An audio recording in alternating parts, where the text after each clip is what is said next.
ఎట్లున్నారు? అందరు బాగున్నారా? అందరు బాగుండాలని మనసారా కోరుకుంటున్నా. ఈరోజు వచ్చేసి విషయం ఏంటంటే షెడ్ క్లీనింగ్ పార్ట్ 3.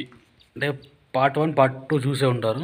ఇది పార్ట్ 3. పార్ట్ 3లో పార్ట్ 2లో మనం ఎర్రమట్టి పోసింది చెప్పాను కదా. ఎర్రమట్టి పోసుకున్న తర్వాత మనం దాన్ని అలికేసుకోవాలి. అలికేసుకున్న ఎట్లా ప్రాసెస్ ఎట్లా ఉంటుందో మీకు చెప్పాలనుకుంటున్నాను. అంటే కంప్లీట్గా ఎర్రమట్టి అనేది నానిపేసుకోవాలి ఫస్ట్. ఇట్లా ఎర్రమట్టి పోసుకున్నాం కదా. ఎర్రమట్టి పోసుకున్న తర్వాత మన పైప్తో ఇట్లా మొత్తం నానిపేసుకోవాలి.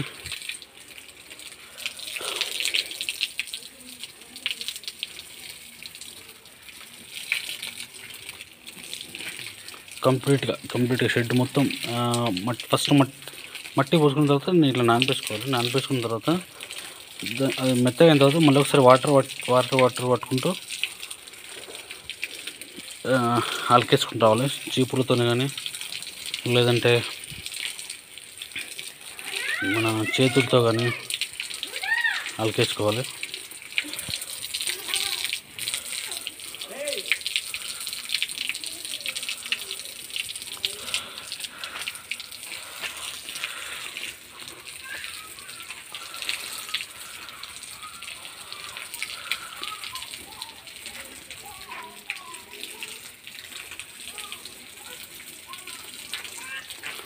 షెడ్ మొత్తం ఇలాగే పట్టాలి.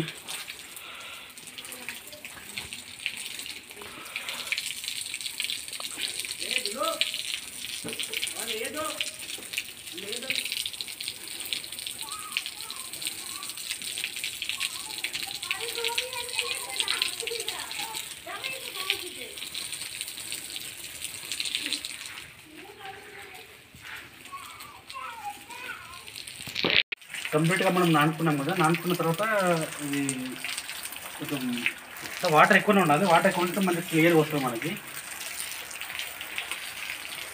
వాటర్ కంప్లీట్గా పట్టేసిన తర్వాత మనం ఏం చేయాలంటే చేతులతో మనం చేతులతో నేర్పేసుకుంటే ఈజీగా వస్తుంది.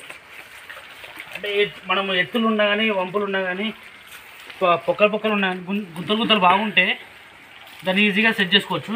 మామూలు చీపురలతో కూడా రాసేయచ్చు కానీ అది అంత పర్టికులర్గా రాదు.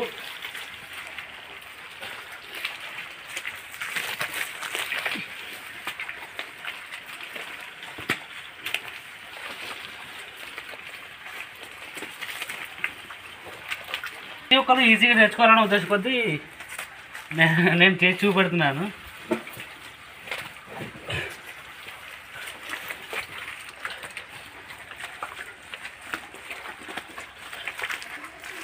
ఓకే ఫ్రెండ్స్, ఇట్లా చేసుకోవాలి.